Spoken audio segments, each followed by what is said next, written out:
segundo livro dos Reis, capítulo de número 13, do versículo 1 até o versículo de número 19. Segundo livro dos Reis, capítulo de número 13, de 1 a 19. Esse capítulo nos fala do reinado de dois reis em Israel, filhos de Jeú, e da profecia final e morte do profeta Eliseu. A morte do profeta Eliseu, se Deus permitir, nós falaremos dela no próximo domingo. Mas nós veremos então esses dois reinados em Israel, dos dois filhos de Jeú, e veremos a profecia final que Eliseu profere antes da sua partida. Vamos então acompanhar a leitura. Eu farei a leitura do texto e os irmãos acompanhem então. Depois nós oraremos ao Senhor. No 23º ano de Joás, filho de Acasias, rei de Judá, começou a reinar Jeoacás, filho de Jeú, sobre Israel, em Samaria, e reinou 17 anos. E fez o que era mal perante o Senhor, porque andou nos pecados de Jeroboão, filho de Nebate, que fez pecar a Israel. Não se apartou deles. Pelo que se acendeu contra Israel a ira do Senhor, o qual os entregou nas mãos de Azael, rei da Síria, e nas mãos de Ben-Hadad, filho de Azael, todos aqueles dias. Porém, Jeoacás fez súplicas diante do Senhor, e o Senhor o ouviu, pois viu a opressão com que o rei da Síria atormentava Israel. O Senhor deu um salvador a Israel, de modo que os filhos de Israel saíram de sob o poder dos sírios e habitaram de novo em seus lares como dantes. Contudo, não se apartaram dos pecados da casa de Jeroboão, que fez pecar a Israel, porém andaram neles. E também o poste ídolo permaneceu em Samaria. E foi o caso que não se deixaram a Jeoacás do exército, senão 50 cavaleiros, 10 carros e 10.000 homens de pé, porquanto o rei da Síria os havia destruído e feito como pó, trilhando-os. Ora, os mais atos de Jeoacás, e tudo o que fez, e o seu poder, porventura, não estão escritos no livro da história dos reis de Israel? Jeoacás descansou com seus pais e o sepultaram em Samaria. E Jeoás, seu filho, reinou em seu lugar. No 37º ano de Joás, rei de Judá, começou Jeoás, filho de Jeoacás, a reinar sobre Israel, em Samaria, e reinou 16 anos. Fez o que era mal perante o Senhor. Não se apartou de nenhum dos pecados de Jeroboão, filho de Nebate, que fez pecar Israel, porém andou neles. Quanto aos mais atos de Jeoás, e tudo o que fez, e ao seu poder, com que pelejou contra Amazias, rei de Judá, porventura não estão escritos no livro da história dos reis de Israel? Descansou Jeoás com seus pais, e no seu trono se assentou Jeroboão. Jeoás foi sepultado em Samaria, junto aos reis de Israel. Estando Eliseu padecendo de enfermidade, de que havia de morrer, Jeoás, rei de Israel, desceu a visitá-lo. Chorou sobre ele e disse: meu pai, carros de Israel e seus cavaleiros. Então lhe disse Eliseu: toma um arco e flechas. Ele tomou um arco e flechas. Disse ao rei de Israel: retesa o arco. E ele o fez. Então Eliseu pôs as mãos sobre as mãos do rei e disse: abre a janela para o oriente. E ele a abriu. Disse mais Eliseu: atira. E ele atirou. Prosseguiu: flecha da vitória do Senhor. Flecha da vitória do Senhor contra os sírios, porque ferirás os sírios em Afeca, até os consumir. Disse ainda: toma as flechas. Ele as tomou. Então disse ao rei de Israel: atira contra a terra. Ele a feriu 3 vezes e cessou. Então o homem de Deus se indignou muito contra ele e disse: 5 ou 6 vezes a deverias ter ferido. Então ferirás os círios até os consumir. Porém agora, só 3 vezes ferirás os círios. Então feririas os círios até os consumir. Porém agora, só 3 vezes ferirás os círios. Vamos orar? Deus santo e bendito, Pai bondoso, justo, amável Deus, nós estamos como teu povo no teu dia do Senhor, reunidos diante da tua palavra para adorá-lo e para sermos edificados pelo Senhor, confrontados, exortados, fortalecidos. Ó Deus, abençoa-nos, Pai, para que nós, diante da tua bondade e misericórdia, sejamos gratos e obedientes, e diante de tuas promessas, sejamos estimulados a crer e nos entregar a cada uma delas, ó Deus, com zelo e fervor. Abençoa-nos, ó Pai, enquanto agora a sua palavra é pregada, uma vez que for lida. Em nome de Cristo Jesus, Senhor, Rei e Salvador, nós oramos com o perdão dos nossos pecados. Amém. Meus irmãos, esse texto nos falará de 2 coisas importantes. Primeira, a misericórdia de Deus deveria tornar o homem agradecido e obediente. Vou repetir. A misericórdia de Deus deveria fazer o homem agradecido e obediente. Segunda coisa, a promessa divina deveria nos incentivar a crer e a nos entregar a ela com zelo. Vou repetir. A promessa divina, a promessa que Deus dá ao homem, deveria fazer com que ele cresce nela e se entregasse com zelo àquela promessa, vinda da parte de Deus. E é disso que fala o nosso texto, das misericórdias de Deus para com Israel, e como Israel, por meio de seu rei, não agiu como deveria agir, em gratidão e obediência. E como Deus prometeu algo a Israel, mas na pessoa do seu rei, também não agiu como deveria diante da promessa. Ele foi tímido e não creu nela, e nem se entregou como deveria. São 2 ensinos que nós veremos hoje aqui. O primeiro, então, nós veremos sobre a promessa divina e como ela deve nos estimular a crermos nela e obedecermos. Veja aí o versículo 14. Versículo de número 1. No 23º ano de Joás, filho de Acasias, rei de Judá, começou a reinar Jeoacás, filho de Jeú, sobre Israel em Samaria, e reinou 17 anos. Você percebe, meu irmão e minha irmã, vocês percebem, nós percebemos, que no livro dos reis, ora o autor se concentra no reino do sul, como foi no domingo passado, como vimos lá, a família de Davi, e ora ele se concentra no reino do norte, como agora. Então ele vira e mexe, ele está voltando os seus olhos a um dos reinos, para nos contar como havia de estar ali a situação do reino do norte e do reino do sul. Agora o autor se volta novamente ao reino do norte, onde está agora nesse momento do texto estabelecida a casa de Jeú. Lembra de Jeú, aquele capitão que dirigia ferozmente, que destruiu a casa de Acabe? Lembra que Deus usou ele?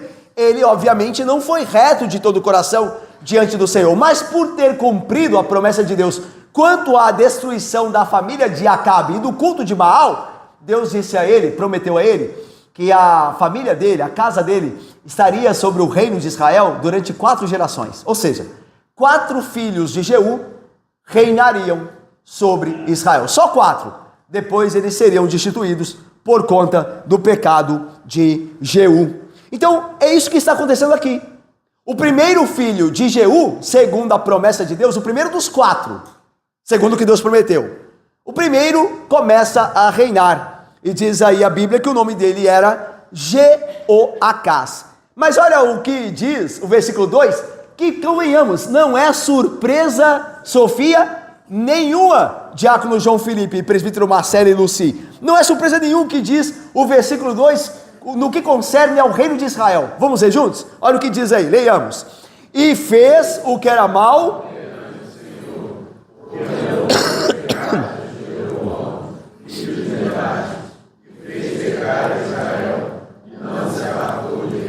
Veja, não é aqui, irmãos, novidade ou surpresa nenhuma. Os reis de Israel sempre andaram nos pecados da casa de Jeroboão. Então aqui nós não somos surpreendidos. Infelizmente, as coisas continuam como sempre, por assim dizer, no reino de Israel, no reino do norte, lá em Samaria. Lá está o pai, está o filho. Sempre. Está o pai, está o filho. E aí, irmãos, permitam-me aqui um parêntese. Irmão querido, minha irmã, cuidado com o tipo de pais que nós somos. Está o pai, está o filho. Está o pai, está o filho. A não ser que o Senhor intervenha. Mas Ele não faz sempre. Está o pai, está o filho. Está a mãe, está o filho. Cuidado com o tipo de pai e mãe que nós somos. Versículo de número 3 é o que começa a surpreender. Se o versículo 2 não surpreende, porque a casa de Acabe, ou aquela que foi destruída é a casa de Jeú agora, como em Jeroboão, continua em pecado, isso não é surpresa. O que começa a surpreender é agora. Olha o versículo 3. Pelo que ascendeu contra a Israel a ira do Senhor, o qual os entregou nas mãos de Hazael, rei da Síria, e nas mãos de Ben-Hadad, filho de Hazael, todos aqueles dias. Agora veja o que surpreende. Porém, Jeoacás fez súplicas diante do Senhor, e o Senhor o ouviu. Isso sim, Valdir e querida Renata, isso sim nos surpreende, Davi. Que a casa de Israel vivia sempre em pecado, e que Deus está julgando o pecado, como nós vemos aqui, a ira do Senhor se acendeu sobre o pecado, e é assim que acontece sempre. O homem que não abandona o seu pecado trará sobre si, ora mais, ora menos, a ira de Deus. Isso não é surpresa. Mas o que é surpresa é que este rei mau, Jeoacás, ele ora ao Senhor e o Senhor o ouve. Mas, irmãos, o que está acontecendo aqui? Nós já estávamos prontos, por assim dizer, para condenar a Jeoacás, citando o Provérbios 28:9. Provérbios 28:9 diz assim: o que desvia os ouvidos de ouvir a lei de Deus, até a sua oração será abominável. Lavínia, Luiz, Alexandre. O que desvia os ouvidos de ouvir a palavra de Deus, a sua oração é abominável a Deus. Mas nós temos aqui alguém que desviou-se de ouvir a palavra do Senhor, Vitor e Esther, queridos, e ele ora a Deus e Deus o ouve. Mas calma, o texto explica por que isso acontece. Olha aí a continuação do versículo de número 4. Porque, olha aí a segunda parte depois do ponto e vírgula.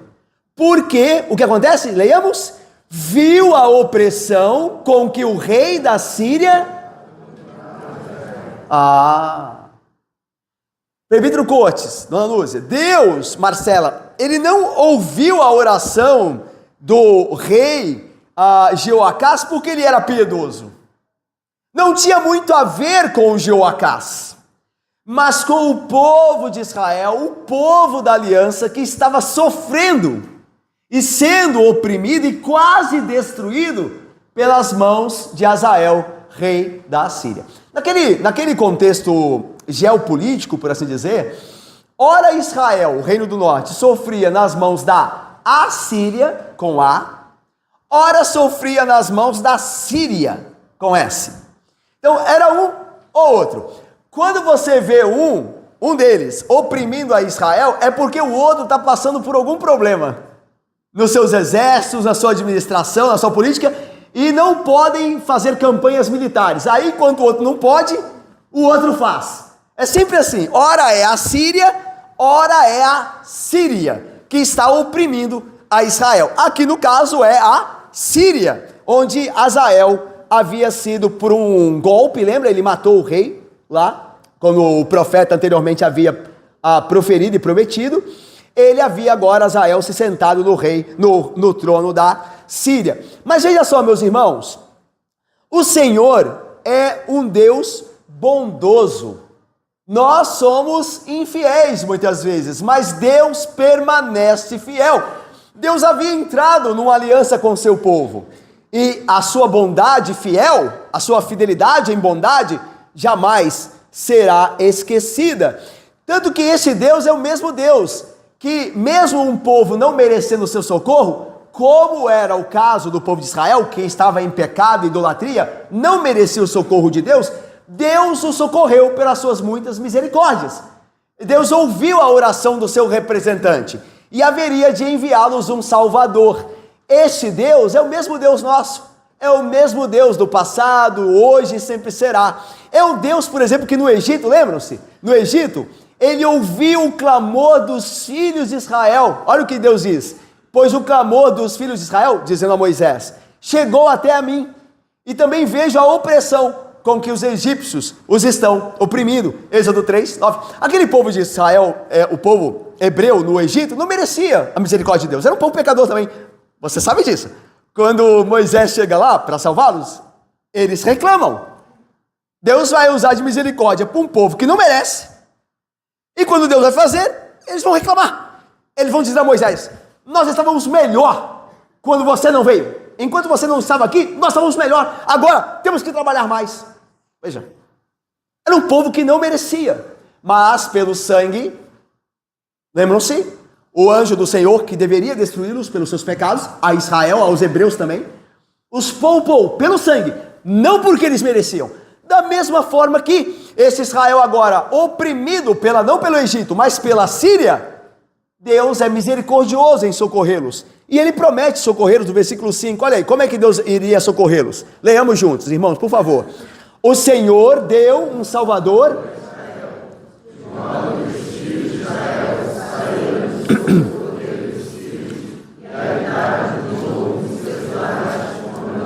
Que Salvador é esse? Não é dito o nome. Deus deu a Israel um Salvador. Que Salvador é esse?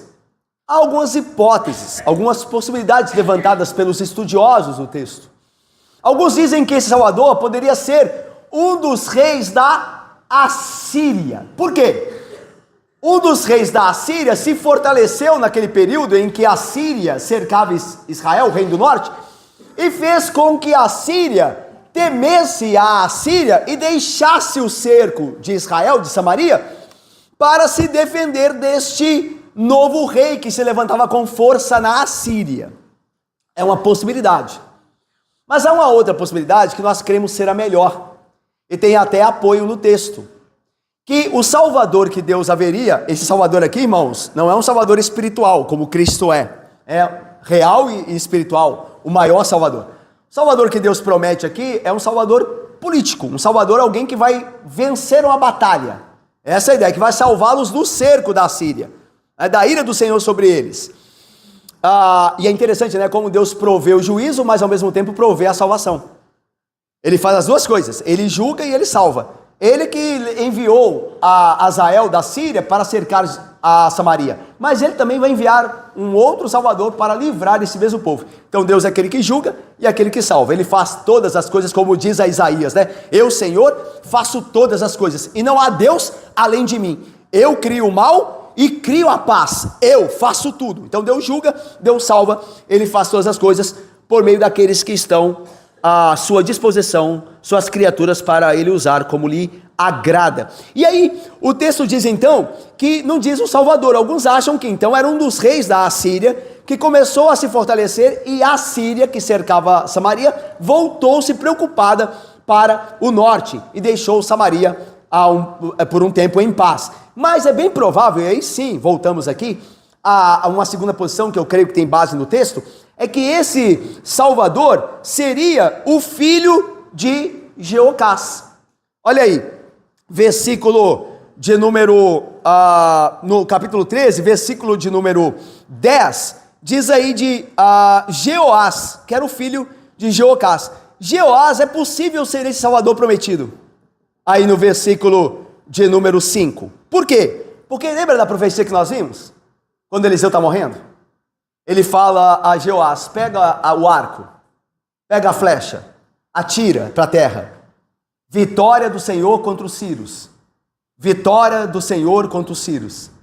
Então a ideia de que, aí no final da profecia diz, você vencerá os sírios 3 vezes. Então ele seria um salvador geopolítico para aquela situação de cerco, aquela situação de oposição da Síria contra Israel. É possível então que esse salvador fosse o filho de Jeoacás, chamado Jeoás. Mas ainda que não estabeleçamos quem era, embora nós queremos ser mais textual que fosse Jeoás, não importa. Por que não importa? Primeiro, o nome não é dito, então já mostra que o nome não importa. Segundo e mais importante, quem está promovendo a salvação é Deus. Quem é que fosse o Salvador? É um instrumento, mas a salvação vem de Deus. É Ele o Salvador, e Ele faz isso sem os homens e usando os homens também. Então, o que importa aqui é ser Deus. Deus está provendo salvação para os filhos de Israel. Mas agora, as coisas voltam novamente ao ordinário. Lembra? Não era surpresa nenhum Israel continuar em seus pecados. Não era surpresa nenhum Deus condenar pecados, porque é o que Ele faz. Ele julga, Ele corrige, Ele de fato pune pecados. O que é surpresa foi o rei ímpio, ter orado, por mais que ele tenha a intenção errada, como deve ter tido, porque orou no aperto, e Deus ter ouvido. Mas nós sabemos que ele não ouviu por causa da piedade do rei, que não tinha nenhuma. Ele ouviu por causa da aliança dele com o povo que estava sofrendo, ainda que fosse um povo que não merecesse o seu socorro. Mas agora as coisas voltam ao normal. Que sentido? Olha o versículo 6 aí. Contudo, mesmo Deus provendo o Salvador a eles, o que eles fizeram? Não se apartaram dos pecados da casa de Jeroboão, que fez pecar a Israel, porém andaram neles, mesmo Deus tendo sido misericordioso, andaram neles, e também o poste ídolo, o falso ídolo que adoravam, permaneceu, não foi derrubado, permaneceu em Samaria. Então veja aqui, meu querido irmão e minha irmã, depois da incomparável misericórdia do Senhor, em socorrer um reino que o despreza, agora encontramos a terrível, obstinada ingratidão de Israel. Eles não merecem ser salvos, eles merecem ser destruídos. Deus promove um Salvador para tirá-los do aperto, e aí o que eles fazem? Quando se veem livres do aperto, voltam ao pecado. O fervor da bondade fiel de Deus não aferreceu, não amoleceu a dureza do coração deles. Eles não se lembraram da bondade do Senhor. Eu passo aqui a aplicação dessa primeira parte. As misericórdias ou a misericórdia do Senhor deveria nos fazer gratos e obedientes, o que não aconteceu com Israel. Israel é o exemplo negativo do que deveria acontecer. Irmãos, havia uma africana escrava na ilha Maurícia, no continente africano. Ela trabalhou como escrava por muitos anos para comprar a liberdade da sua filha.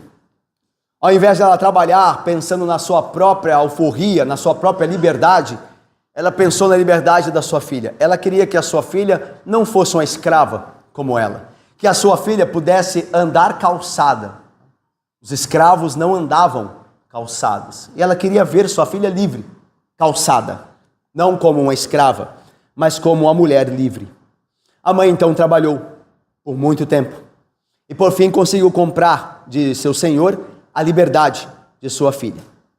Anos depois, esta mulher escrava, que foi tão bondosa para com a sua filha, foi visitá-la na casa já de sua filha, livre. E entrando nos seus aposentos, sentou-se ao seu lado. A filha, porém, furiosa, exclamou: como você ousa sentar ao meu lado? Eu sou uma mulher livre e você, uma escrava. Saia daqui agora, disse a filha para aquela mulher. Isso exemplifica como Israel era, no texto que lemos. como ele era ingrato para a bondade de Deus, e infelizmente exemplifica como muitas vezes nós agimos. Israel queria alívio de seus problemas. Atenção, Israel queria alívio de seus problemas, mas não um relacionamento com o Senhor. Buscou consolo, não transformação. Buscou consolo, não transformação. O arrependimento, e isso é dito por Spurgeon, o arrependimento de Israel foi apenas superficial. Eles se arrependeram porque sofreram. Arrepender-se por causa do sofrimento e não por causa do pecado não levará ninguém a uma transformação. Após se verem livres e escaparem do sofrimento, retornaram ao seu pecado. Não é assim que muitas vezes nós agimos?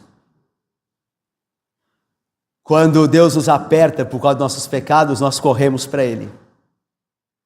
Mas é só o Senhor aliviar-nos e nós voltamos. Que transformação há nisso?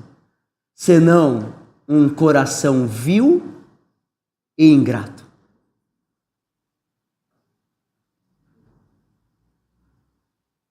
O Senhor Jesus também foi alvo dessa ingratidão. O texto do Evangelho de Lucas diz que ele estava entrando numa aldeia. Os irmãos se lembram do texto? E 10 leprosos clamaram a ele. Os 10, diz o texto, os 10 clamaram a ele: Filho de Davi, tem compaixão de nós. E ele disse: Ide apresentar-vos ao sacerdote.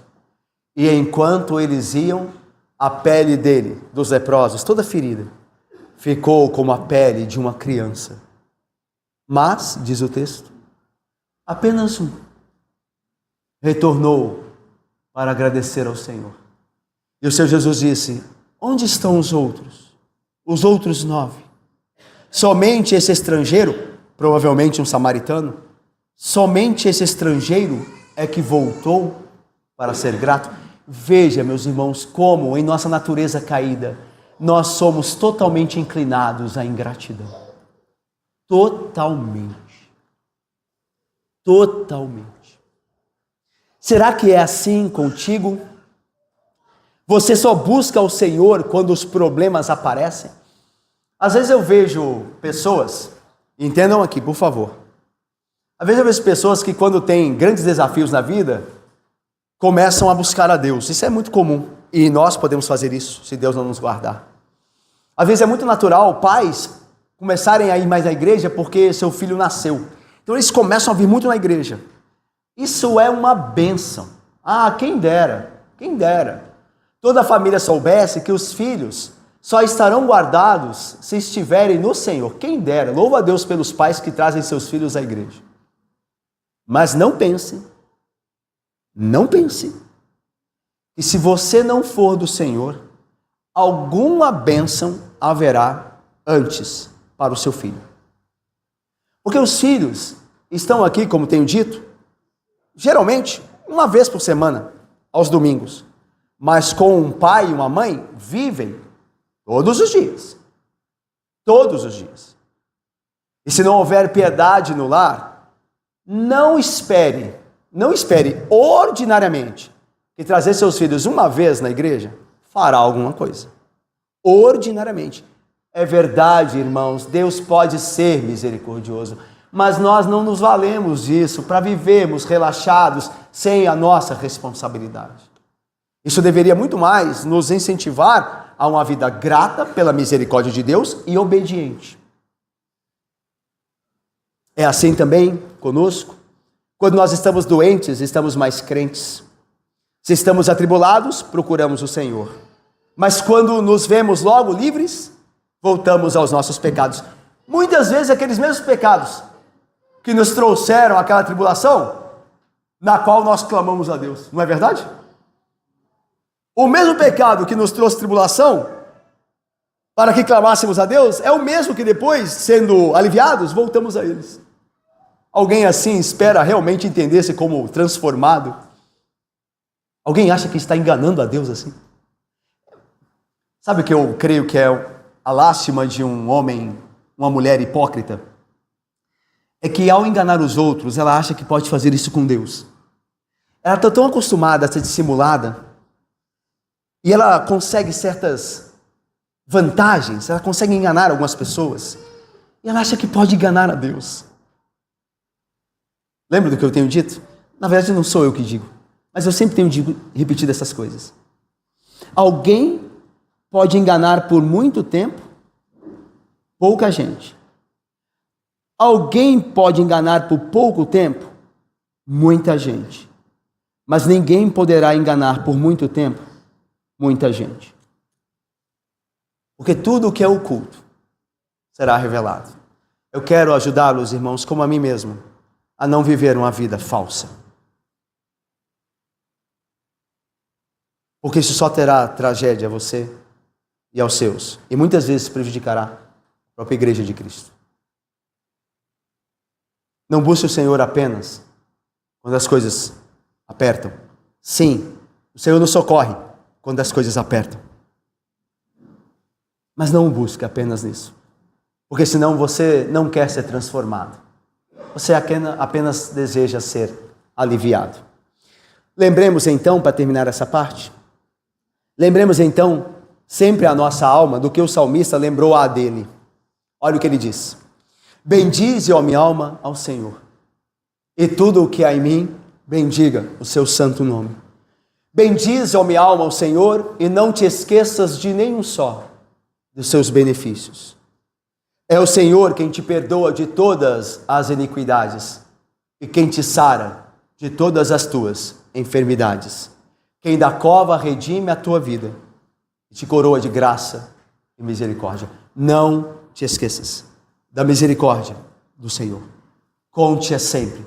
Peça a Deus, Senhor, lembre-me das tuas muitas misericórdias do passado, para que eu não me torne ingrato nem desobediente e receba o teu juízo. Me lembre, Senhor, de como, apesar de eu ser pecador, o Senhor tem sido misericordioso em Cristo para comigo. O Senhor não tem me tratado como eu mereço, pelo contrário, tem me dado muitas bênçãos em Cristo. Não te esqueças de nenhum só dos seus benefícios. Vamos à segunda parte? A segunda parte fala da promessa divina que deve nos estimular a crer e nos entregar. Bom, meus irmãos, Jeoacás morreu, é o que diz o versículo 8 e 9. Ora, os mais atos de Jeoacás, tudo o que fez, o seu poder, porventura não estão escritos no livro da história dos reis de Israel? Jeoacás descansou com seus pais e o sepultaram em Samaria. E Jeoás, seu filho, reinou em seu lugar. Agora nós vemos o segundo filho de Jeú, Jeoás. E se nós vimos em Jeoacás o primeiro, que as misericórdias do Senhor deveriam levar o homem a ser grato e obediente, o que não aconteceu com Jeoacás, agora nós veremos em Jeoás que a promessa de Deus deveria fazer ao homem é animá-lo e fazê-lo se entregar zelosamente a essas promessas. Mas isso não aconteceu com este rei Jeoás. Vamos ver então. Agora eu quero fazer com você o seguinte. Nós não vamos começar pelo versículo 10 e 13. Nós vamos passar por eles depois. Nós vamos começar com o 14 e 19. Tá bom? Quando Eliseu está doente. Isso tem a ver, obviamente, com Jeoás. Estando Eliseu padecendo da enfermidade, e olha só o que diz aqui, o que diz Deus, por meio do escritor inspirado. Estando Eliseu padecendo da enfermidade de que havia de morrer. Isso significa o seguinte, em outras palavras, chegou a hora de Eliseu. Os dias que Deus estabeleceu para ele chegaram. E agora a enfermidade pela qual ele havia de morrer é a qual ele padecia. Irmãos, Deus tem o nosso tempo aqui na terra já estabelecido. Há enfermidades que nós teremos que não serão aquelas pelas quais nós havemos de partir, mas haverá aquela, ou um acidente, ou uma enfermidade, que seja, haverá aquele evento pelo qual Deus destinou que partíssemos. E veja que bênção há nisso. Há bênção nisso? Há muita. Cláudia, há muita. Deus é que destinou. Não é o acaso. Não são forças espirituais do mal. É o nosso Pai que decide quando e como morreremos para estar com Cristo no lar bendito, na presença do glorioso Rei e Salvador, e sermos em nossa alma transformados e santificados plenamente enquanto esperamos a ressurreição do nosso corpo. É Deus que está decidindo essas coisas, o nosso Pai amado. Isso é muitíssimo confortador. Quando a enfermidade que for te levar a Cristo chegar, lembre-se disso. Ou quando qualquer enfermidade, já que eu e você não sabemos qual será, chegar a nós, lembremos disso. Talvez seja essa pela qual Deus me leve a Cristo. Senhor, eu confio em Ti. Se for essa, me prepare. Assim, não menos, assim, segundo a graça de Deus. Mas aí, estando Eliseu padecendo da enfermidade de que havia de morrer, Jeoás, rei de Israel, desceu a visitá-lo. Chorou sobre ele e disse: meu pai, carros de Israel e seus cavaleiros. Onde é que você ouviu a mesma fórmula? Meu pai, carros de Israel e seus cavaleiros. Quando Elias foi tomado ao céu, então Eliseu disse: meu pai, ou seja, aquela autoridade sobre mim, o meu professor, o profeta que me ensinou tudo, o homem de Deus, a quem de fato eu me juntei e fui por ele discipulado. Meu pai, carros de Israel e seus cavaleiros. Lembra-se do que isso significa? Que aquele homem de Deus é mais poderoso que um exército. Daí você é os carros de Israel e os seus cavaleiros. Você equivale aos carros de Israel e um homem piedoso, na mão de Deus, um homem que se entrega, um pecador que se entrega, é mais poderoso que todos os grandes exércitos do mundo. O homem de Deus é mais poderoso. Um homem de Deus é mais poderoso do que todos os exércitos. Infelizmente, nós não temos visto muitos homens e mulheres de Deus que se entregam como poderiam fazê-lo, como Joás poderia e não fez. Mas quando se entregam, há muito poder, há muita graça, há muita vitória espiritual, há muita bênção, há muito poder num homem e numa mulher rendidos a Cristo, completamente. Eu creio, irmãos, eu sei, é uma visão atípica, infelizmente, mas há muito poder disso. Deus compadeça de nós e segundo a graça dele, nos use assim, a nós pecadores. Meu pai, carros de Israel e seus cavaleiros. Foi sincero, Joás? Jeoás foi sincero? Era um pagão. Ele também andou nos pecados, como nós veremos, da casa de Jeroboão. Talvez aqui, ele tenha sido sincero com a necessidade dele. Não porque ele amava a Deus, mas porque ele reconhecia que se Eliseu morresse, Israel estaria em perigo. Você se lembra que em capítulos anteriores, no início do livro 2 Reis, Eliseu salvou Israel em batalhas, contra os sírios mesmo, contra outros povos. A intercessão de Eliseu e a maneira como ele agiu salvou Israel de ser destruído muitas vezes. E agora Eliseu está morto, imagina, o rei Joás, agora Israel está perdido. Se os sírios trilharam os nossos carros, acabaram com o nosso exército, reduziram a nossa força militar a nada, e agora o servo do Senhor está morrendo, pronto, Israel está perdido.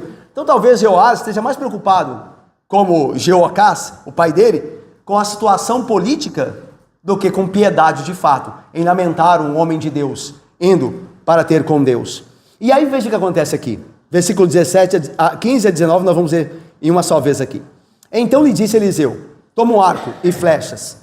Ele tomou um arco e flechas. Disse ao rei de Israel: retesa o seu arco, ou seja, puxa o arco. Retesar o arco é esticar a corda do arco. Retesa o teu arco. E ele o fez. Então Eliseu pôs as mãos sobre as mãos do rei e disse: abre a janela para o oriente. E o oriente era onde? Veja, é importante agora. O oriente era onde estava o império sírio, que atacava Israel. Por isso diz, abre a janela para o Oriente, onde está do lado a Síria. É do Oriente que vem a Síria. Então abre a janela para lá, que tem a ver com o cerco sírio e com a salvação que Deus providenciaria desse cerco, desses ataques da Síria. Então veja, abra lá então a janela para o Oriente, ele abriu. Disse mais Eliseu, atira, e ele atirou aquela flecha. Prosseguiu, flecha da salvação, que é aqui traduzido por vitória, flecha da vitória do Senhor, flecha da vitória contra os sírios. Está vendo? Daí a gente já crê que o Salvador prometido ao pai de Joás é de fato o filho, porque é por meio dele que haverá vitória contra o cerco sírio, certo? Então vamos lá. Porque olha a promessa agora, olha a promessa, hein? A promessa que Deus deu a Joás por meio de Eliseu. Porque ferirás os sírios em Afeca até os consumir. Deus fará com que você destrua o seu inimigo completamente. A ideia de até, Filipe, os consumir. Então essa promessa. Agora veja, caminhe comigo agora. Versículo de número 18. Disse Eliseu ainda, toma as flechas. Agora é mais do que uma. A primeira foi tacada, foi atirada. Agora toma as flechas. Ele as tomou. Então disse ao rei de Israel, atira contra a terra. E aí veja, ele a feriu 3 vezes e parou, e cessou. Tinha mais flechas, só que ele atirou 3 vezes e parou. E então disse o homem de Deus, versículo 19, muito indignado contra ele, 5 ou 6 vezes a deverias ter ferido. Então, se você tivesse feito com mais zelo e fervor, você feriria os sírios até os consumir. Mas porque você não fez com zelo, porque você não creu como deveria, agora você os ferirá apenas 3 vezes. E eles se levantarão de novo contra você. Percebe então?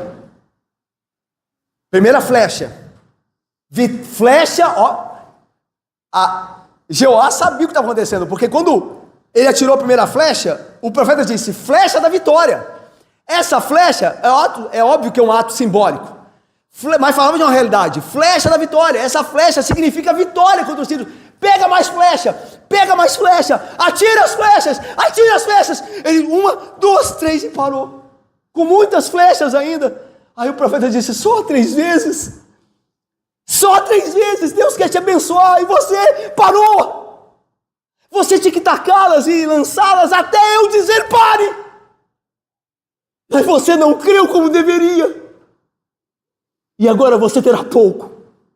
Deus quis te dar muito, mas você não foi zeloso. Você não leu a Bíblia como deveria. Você não orou como deveria. Deus prometeu a você, Deus falou com você, leia a minha palavra, eu vou te santificar, eu prometo. Procure a oração, procure a hora íntima comigo, eu prometo, eu salvarei a tua casa, eu salvarei a tua vida, eu transformarei você. Mas você lançou pouco. Você plantou pouco, você colherá pouco. É disso que o texto fala. Agora veja.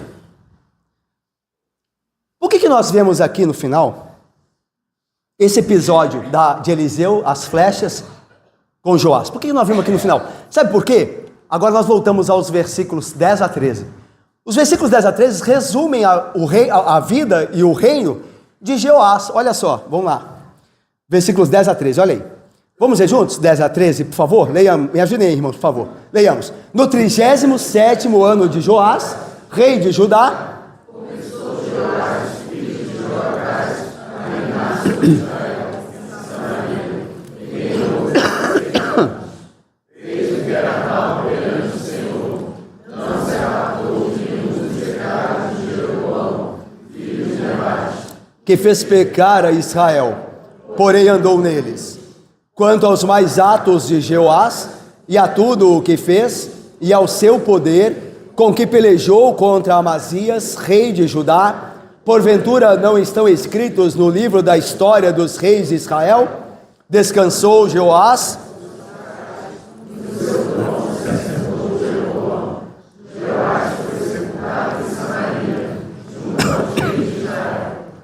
Irmãos, o que está acontecendo aqui?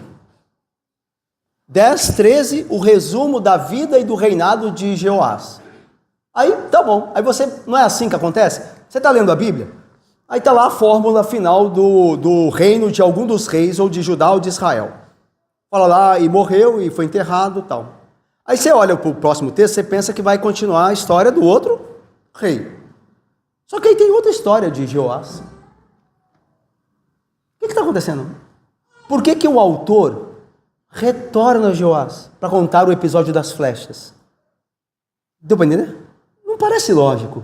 Já resumiu, já acabou. Então errou, morreu, pá, outro próximo rei, sigamos. Mas ele volta.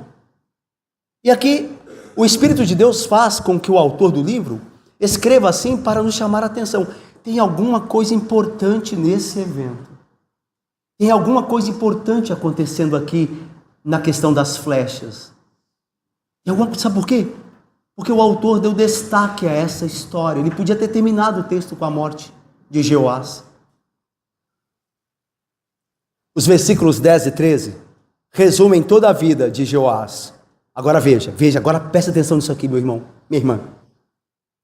Mas os versículos 14 a 19 mostram o momento supremo que definiu a vida de Jeoás. O momento crucial que definiu a sua história. E o momento crucial é esse. Como é que nós reagimos quando estamos diante da palavra e das promessas de Deus? Esse é o momento crucial. Hoje aqui, você está no momento crucial, eu e você. Crucial. É como você está reagindo à palavra de Deus. Como Jeoás esteve diante dela e reagiu mal, sem a fé devida, sem se entregar, sem a fé que é zelosa e crê sem reservas. Você também, eu e você estamos aqui da mesma forma que Jeoás, diante da palavra poderosa de Deus, da qual depende a sua vida, sua salvação e ou condenação. E como é que você vai reagir? Este é o momento. Não se engane com a ordinária aparência de um ministro que é um pecador lhes falando, com esse local, esse prédio que nós nos reunimos domingo após domingo. Não se engane com essas coisas comuns e ordinárias. Eis a palavra do Senhor que definirá a sua vida. Talvez seja esse o momento. Esse o momento em que você será salvo ou condenado, de acordo de como você reage à palavra, à promessa. Como o homem reage à palavra do Senhor é mais importante do que todas as suas realizações e honras da vida. Como o homem reage à palavra do Senhor é mais importante do que todas as suas realizações ou honrarias que tiverem vindo. Todavia, em Jeoás, a palavra do Senhor não produziu aquilo que deveria. Por conta de sua insensibilidade e apatia, Jeoás não obteve da promessa aquilo que Deus poderia dar e fazer. Sabe o que eu acho magnífico, Elisa? Valcácer? Gustavo? É magnífico e ao mesmo tempo terrível. Emily? É que Jeoás chorou, diz o texto, quando Eliseu estava doente. Ele foi lá e chorou. Eu acho que ele sentiu alguma coisa. Eu acho que ele gostava um pouco de Eliseu. Mas ele não mudou. Você entende? Tem gente que vem à igreja e chora e lamenta, mas nunca crê, nunca se entrega como deveria. É você assim? É você assim? Eu e você somos assim? Saímos da igreja, foi uma bênção hoje, foi muito bom, que ouvimos, mas na segunda as coisas continuam da mesma forma, de segunda a sábado, do mesmo jeito. Muitos são como Joás, estão diante da palavra de Deus com suas muitas e benditas promessas, porém não se entregam a elas de coração. Sabem que sua vida depende disso, tem até compreensão intelectual disso. Sabem que Deus tem poder para livrá-los de seus pecados. Sabem que há graça na pessoa do Senhor Jesus Cristo, mas não querem atirar as flechas necessárias. Acham muitas, 3 está de bom tamanho. Não querem se esforçar pelo reino, e muito menos abandonarem seus pecados. São como o jovem rico, que se retirou triste e rejeitou a promessa do Senhor. Vai, vende tudo o que tens, dá aos pobres, e agora a promessa: e terás um tesouro no reino de Deus.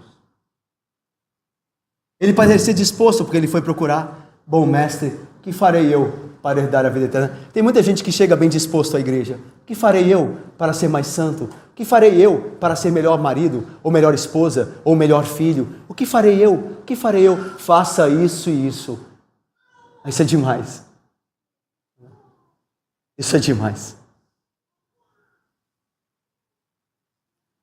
Você quer mesmo vencer as tentações? Você quer mesmo ser santo? Você deseja mesmo ser um instrumento nas mãos de Cristo? Atire todas as flechas, até a aljava estar vazia. Irmãos, atiremos todas as flechas, todas elas, e quando elas acabarem, clamemos mais flechas, mais flechas, mais flechas, até a aljava estar vazia. E Deus nos dará muito mais do que pedimos ou pensamos. Você deseja mesmo? Então busque como quem deseja, como quem mais deseja a bênção de Deus. Busque como de fato você deseja fazê-lo. Não sejamos como Joás, alguém que queria ser muito abençoado, mas não se entregou, teve reservas. Por não fazê-lo, recebeu pouco. Só 3 vezes vencerás o Ciro. Podia exterminar, mas só 3 vezes vencerás. Podia ir para o céu. Tantos domingos na igreja, tantas promessas, tantas flechas não atiradas. Que Deus se compadeça de nós. Amém, irmãos.